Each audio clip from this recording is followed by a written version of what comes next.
J'ai été victime de sorcellerie par ma famille du bled, Storytime abonné. Salut, je m'appelle Awa, j'ai 16 ans et je suis partie au bled pendant 3 semaines du mois d'août vu que c'était les grandes vacances et que ça faisait longtemps qu'on n'avait plus vu notre famille du bled. Donc avec mon père, ma mère et mes frères, le voyage s'est très bien passé, on a pris un taxi et on est arrivé à la maison familiale. Tout le monde était très content de nous voir, sauf une tante et une cousine, mais bon, on s'est dit peut-être ils sont fatigués, on sait pas, il fait chaud, on n'a pas calculé. Les vacances passent, on profite très bien, on va à la plage, on regarde la télé, enfin bref, on fait tout. Tout se passe nickel, il n'y a rien du tout. Un jour comme ça, qu'on était dans le salon, nous tous réunis, cette fameuse tante qui était aigrie demande à mon père et à ma mère si c'est possible d'amener ma cousine en France, qui a d'ailleurs mon âge. De là, mon père et ma mère, ils demandent pourquoi, et ma tante, elle dit, parce que ça serait mieux pour ma cousine, en plus la France, c'est mieux que mon pays du bled, patati patata. Et donc mes parents répondent non pour deux raisons. Déjà d'une parce qu'elle a pas de visa et de deux parce que dans tous les cas ça va pas, genre ils peuvent pas faire ça comme ça se fait pas comme ça. Ce à quoi ma tante a répondu à mes parents qu'ils étaient très égoïstes et qu'ils pensaient qu'à eux et que eux ils ont eu la chance d'être en France et d'avoir des enfants en France et que quand c'est le moment d'aider sa famille il y a plus personne. Enfin bref, ça a déclenché une dispute et après ça on n'a plus jamais reparlé du sujet. Maintenant, 20 la veille, on doit reprendre l'avion pour partir en France. Donc, chacun fait ses bagages, chacun fait ses valises. On fait une bonne nuit de sommeil et vient le jour où on part.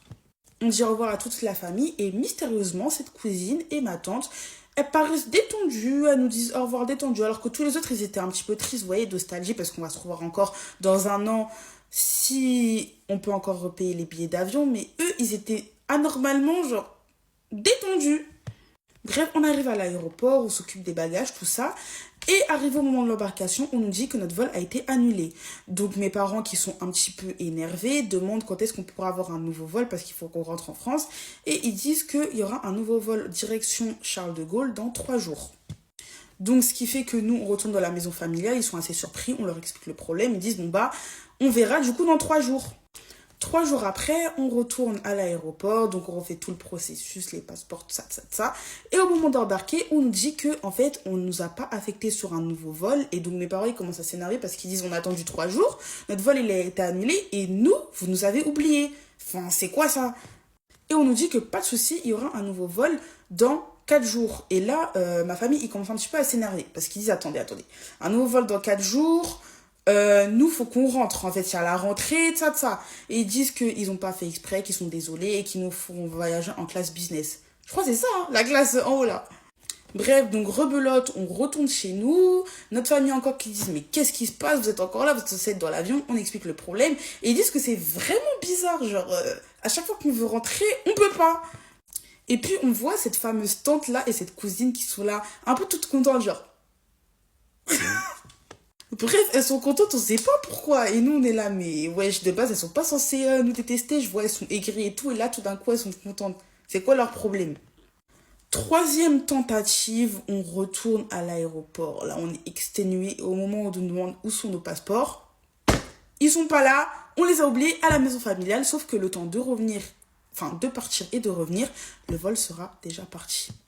On retourne à la maison familiale, ma mère elle commence à pleurer toutes les larmes de son corps, elle se dit c'est pas possible, il y a quelque chose qui nous veut qu'on ne retourne pas en France en fait. Nous on a besoin de retourner en France, à notre maison, on a tout laissé là-bas en fait. Et puis là, tout d'un coup comme ça, mes parents font le rapprochement et ils se disent mais si c'était pas cette tante et cette cousine qui étaient quand même assez énervées du fait qu'on n'amène pas la cousine en France, qui veulent tout faire pour pas qu'on y retourne. De là surgit la plus grosse dispute de l'histoire de toute la famille. Jamais une dispute comme ça n'a existé dans l'histoire de cette famille. Mon père qui accuse ma mère, qui accuse ma tante, qui accuse ma cousine, qui accuse. Bientôt ils vont signer à table. On ne sait pas qu'est-ce qui va se passer, mais en tout cas des accusations. Jusqu'à ce que ma tante avoue que oui, comme on ne veut pas amener sa fille, alias ma cousine, en France, pour qu'elle ait des meilleures études, donc ce qui serait égoïste de notre part, si sa fille ne va pas en France, nous n'irons pas non plus. Sauf qu'il y a un moment donné, en fait, mes parents, ils ont dit non mais en fait, c'est pas comme ça la vie, cocotte moulette. Au pire, laisse-nous d'abord retourner en France, et puis après, on verra pour ta fille, en fait. Sauf qu'elle, elle voulait rien écouter. Genre là, si on prend l'avion là, il y a ma cousine avec. Mais ta fille, là, elle a pas de visa. On fait comment? Elle va comment, en fait? Elle monte sur le toit? Oh. De là, toute la famille s'est mise contre cette tantine et sa fille. Tout le monde s'est mis contre eux en mode c'est quoi votre souci, vous êtes là, vous faites des problèmes aux gens, laissez-les retourner. Enfin bref, ce qui a fait c'est qu'on a enfin pu rentrer en France. Et au final, cette tantine et cette cousine se sont complètement éloignées de toute la famille. Aujourd'hui, pardon, silence radio, on ne sait plus qu'est-ce qu'elles sont devenues. Mais en tout cas, bonne nouvelle pour nous tous parce que franchement, dinguerie, genre, elles auraient pu continuer à faire leur petite magouillage bizarre. Et puis, le passeport, elles ont caché, mais les deux autres trucs, c'était de la sorcellerie. Donc franchement, avoir des sorciers dans notre famille, on voulait pas. Voilà, fin de la story time.